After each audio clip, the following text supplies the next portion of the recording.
여러분 안녕하세요. 여러분들의 비타민 윤설입니다. 네. 오늘은 저 한국종찾기 1탄 엉뚱 용감한 윤설미 한국종찾기가 반응이 너무 좋았습니다. 너무 재밌어 하시더라고요. 네, 설미도 실수합니다 여러분. 그래서 거기에 이어서 매일매일 제가 겪고 있는 정찾기는 끝이 없는 것 같습니다. 언제면 정착할 거예요, 설미가. 그 정착기 2탄을 여러분들께 들려드리도록 하겠습니다. 제가 한국에 와서 처음에 이제 버스를 타고 가면서 어떤 국정원 오빠야가 뭐 대한민국 국민은 걸어다니지 않습니다. 막 이런 스토리가 1탄에 있었잖아요. 그때 사실 저는 무슨 생각을 했냐면요. 내려다보면서 사람이 걸어다니지 않아서 질문했던 물음인데 그때 딱 내려다보면서 와, 대한민국 발전을 했구나. 사람들이 다 차를 타고 다니잖아요. 차는 걸어다니는 사람보다 속도가 빠르잖아요. 근데 저는 한국 사람들은 기존에 한국에서 살던 스타일도 있고 네, 친척도 있고 도움 줄 사람도 있는데 북한에서 숟가락 하나 없이 그냥 온 제가 한국에서 살아가려면 우리 그런 거 있잖아요. 뛰는 놈 위에 나는 놈 있다. 그럼 걷는 놈 위에 뛰는 놈이 있을 거 아니에요. 근데 그런 얘기를 들으면서 내가 이게 한국 사람들을 이겨먹자는 게 아니고 따라가려면 아무것도 없고 배운 지식도 없고 사회 뭐 정치 경제 문화가 다 북한에 몸배어 있는 내가 한국 사람들이 걸을 때는 뛰어야 되겠다라는 생각을 하고 사실은 대한민국에 왔어요. 근데 정작 인천공항에서 저의 눈에 보여지는 것은 온통 차 막힘인교 차밖에 없는 거예요. 그걸 보면서 생각을 했습니다. 딱 내려다보면서 제가 무슨 생각을 했냐면 한국에 가서 이제 한국에 왔잖아요. 정착이 돼서 국정원과 하나원 6개월을 마치고 내려와서 돈을 열심히 벌어가지고 제일 먼저 차를 사야 되겠다. 남들이 다 타고 다니자는 게 아니고요. 한국 사람들과 원래는 뛰어야 되는데 이 사람들이 지금 날아다니고 있잖아요. 그럼 저도 같이 날라야 같이 갈 거 아닙니까? 그래서 한국 사람들이 걷지 않는데 내가 걸어다니면 그런 사람들 별로 많겠죠. 근데 저에게 처음 느껴진 대한민국은 차가 너무 많다. 이동수단이 빠른 게 돈이라는 것을 첫날에 인지를 했습니다. 빨리 다녀야 시간이 돈이다 라는 거 있잖아요. 사람들이 왜 차를 많이 선호할까요? 돈이 많아서? 아닙니다. 회사에 가서 오늘 제가 차가 있다고 없는 사람과 있는 사람의 일가를 한번 대비를 해볼게요. 있는 사람은 오늘 일을 하루 더 할 수 있습니다. 한 번 더 뛸 수 있습니다. 왜? 운전을 하고 와서 오늘 운전을 하고 회사를 갔다가 와요. 돈이 필요해요. 그러면 어떻게 해요? 대리운전도 되잖아요. 다른 일을 가서 대리운전도 되고 주유도 하고 알바할 수 있는 게 한국에 꽤 많습니다. 안 찾아봐서 그렇지. 그렇게 일을 한 다음에 저녁 시간에요. 밤늦게 일을 해야 되는데 나의 집과 일자리가 다 가까이에는 없잖아요. 내 마음대로 있는 게 아니에요. 내가 찾아다니는 거예요. 그럼 저녁에는 걸어올 거예요. 대중교통이 끊겼으면. 걸어올 수 없기 때문에 차가 없는 사람은 많은 일을 해나갈 수가 없다고 생각합니다. 제 입장입니다. 제 입장. 예. 그렇지만 차가 있는 사람이 작은 차라도 얼마나 중고차도 싼 가격이 많잖아요. 작은 차라도 하나 운전을 하고 있으면 갔다 와서 저녁에 내가 정말 돈이 많이 필요하고 할 일이 많다면 그때는 운전을 하고 가서 밤늦게 일하고 운전을 하고 와도 된다는 거죠. 그래서 이제 사람의 그때는 내 체력이 고갈난다는 생각은 못했고요. 많은 일을 해서 빨리 돈을 하나하나 모아서 딸도 데려오고 북한의 어머니에게도 지원을 해야 되고 이런 모든 게 이제 어깨에 심각한 거죠. 그래서 오자마자 그냥 와서 제가 이제 2014년도에 도착을 했습니다. 한국에 4월에 이제 딱 정착해서 내려서요. 제가 8월에 운전면허를 땄습니다. 딱 4개월 만이죠.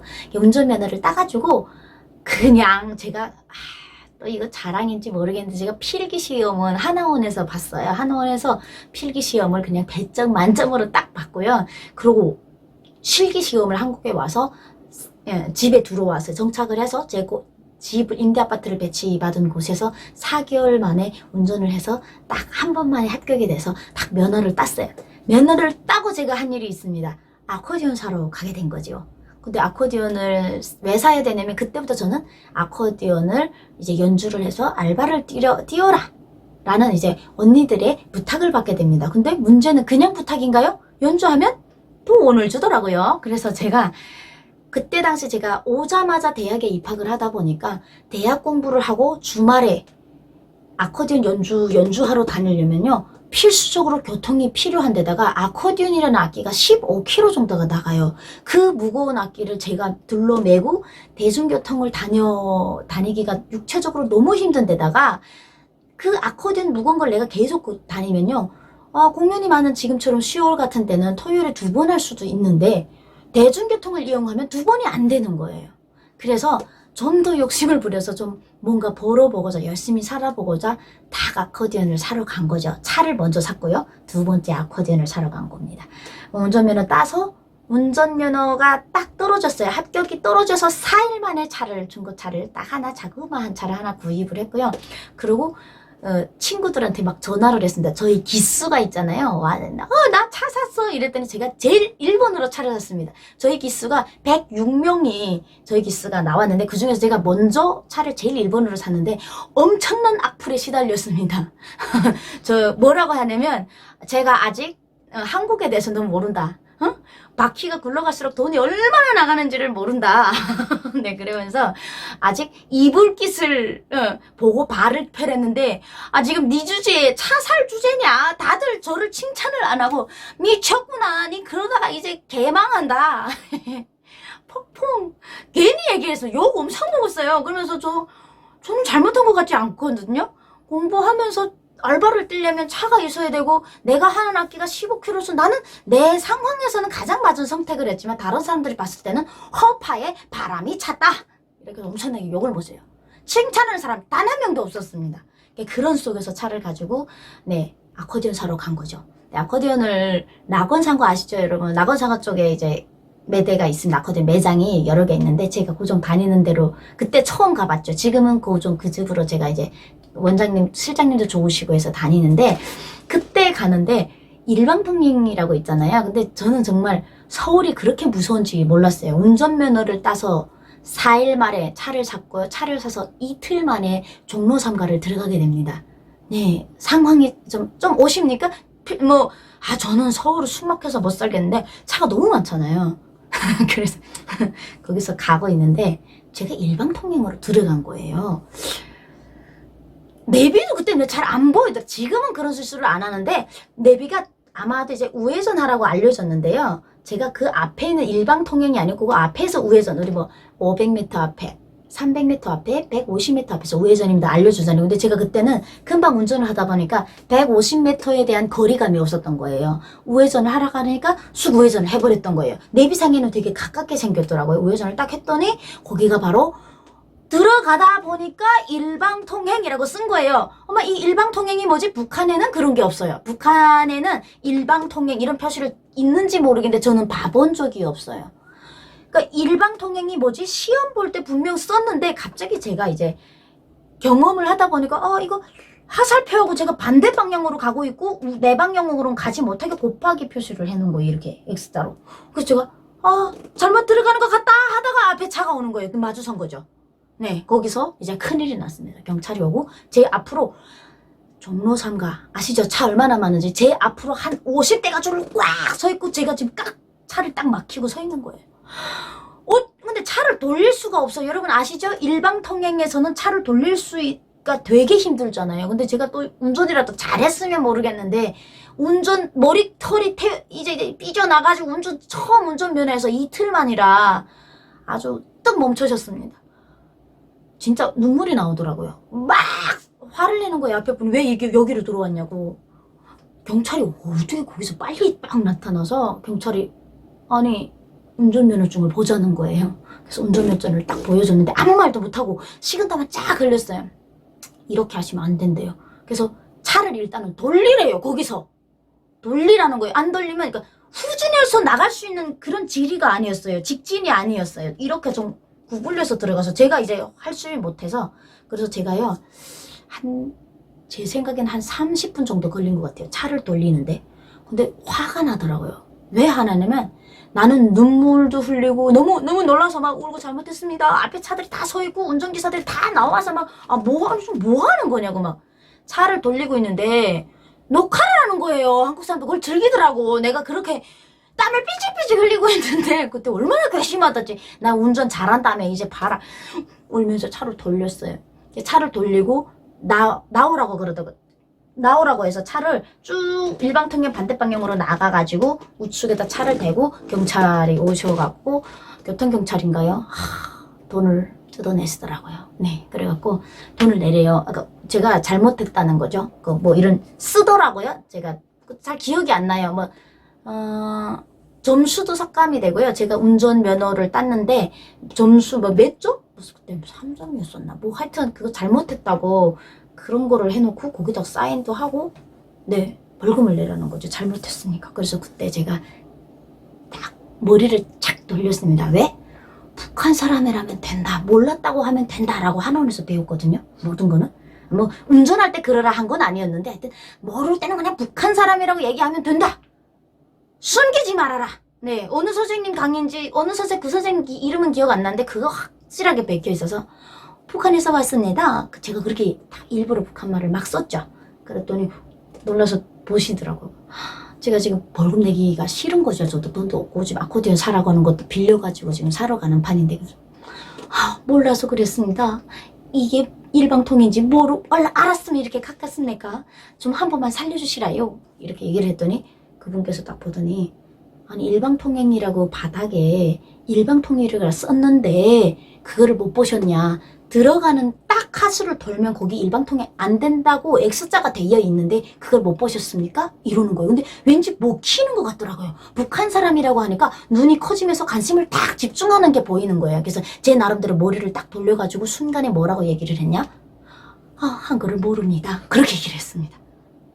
웃기죠? 네, 그렇게 하면 가세요 이렇게 할 줄 알았어요. 저는 좀 많이 배우세요. 한글 배우고 앞으로 운전 열심히 하고 정착 열심히 하세요 이렇게 보낼 줄 알았는데 이분께서 화가 더 나셨습니다. 왜? 한글은 한국만 씁니까? 북한도 쓰는 건데 제가 그 순간에 너무 오버를 한 거예요. 너무 모르는 척 한 거예요. 그래서 그분께서 북한은 한글을 안 써요?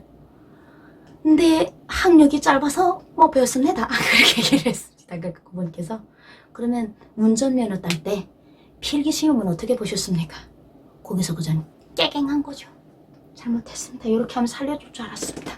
북한에서 와서 별로 돈도 없고 벌금 내라니까 너무 억울하고 제가 지금 비싼 성품금 아코디언 사러 가야 되는데 이렇게 얘기했더니 그분이 너무 화나셔가지고 제가 그 빼다마곤을 쓰는 게 너무 화나셔갖고 끝내 딱지를 딱 끊어주시더라고요. 그래 화끈하게 딱지 딱 끊고 그러고 왔습니다. 그리고 아코디언을 메고 와서 지금은요 일방통행 그 이후로 한 번도 해본 적이 없습니다. 너무 무서워가지고 그 일방통행에 대한 추억이죠. 그 이후에 정말 저는 교통질서를 참 잘 지켰겠죠. 아닙니다. 그 이후에도 오늘도 계속 모르는 게 많아요.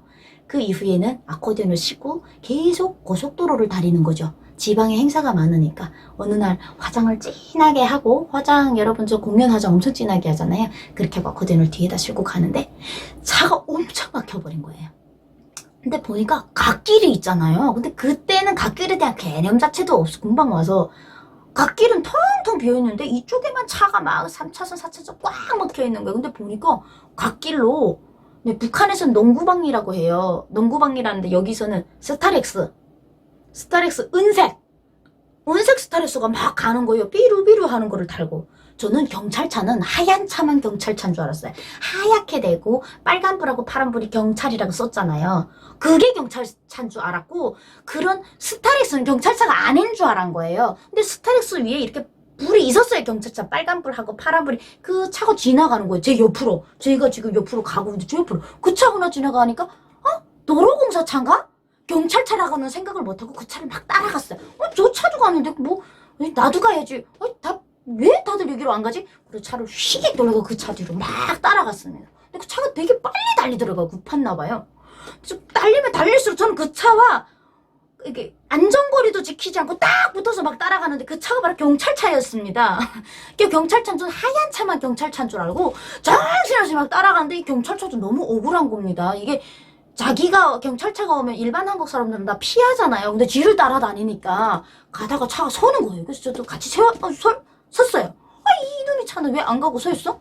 근데 신기하게도 한 5분 그냥 달렸다는 겁니다. 그 차도 내가 경찰 직원인가 했나? 전 그때 빨간 색깔 차를 끌었었거든요. 막 가는데 차가 서던 게 내리는 거 보니까 경찰이 내리는 거 너무 놀랐잖아요. 경찰인 줄 알았어. 뭔가 좀 잘못됐다는 생각은 했어요. 여기가 왠지 사람들이 다 안 다니는 데라 바쁜 사람이 가는 곳인가?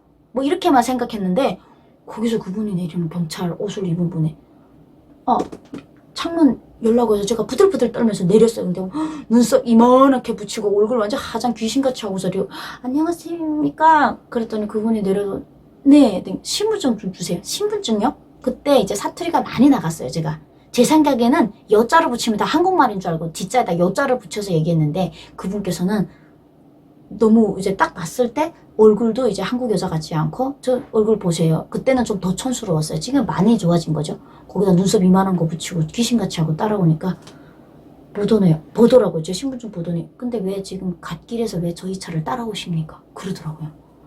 아니 경찰차가 아닌 줄 알고 경찰차인 줄 몰랐습니다. 그 경찰차 뒤를 따라왔다고 지금 단속한 게 아니래요. 갓길에서 갓길 운전을 했기 때문에 따라온 거래요. 진짜 그땐 정말 몰랐어요. 정말 몰라가지고 너무 죄송합니다.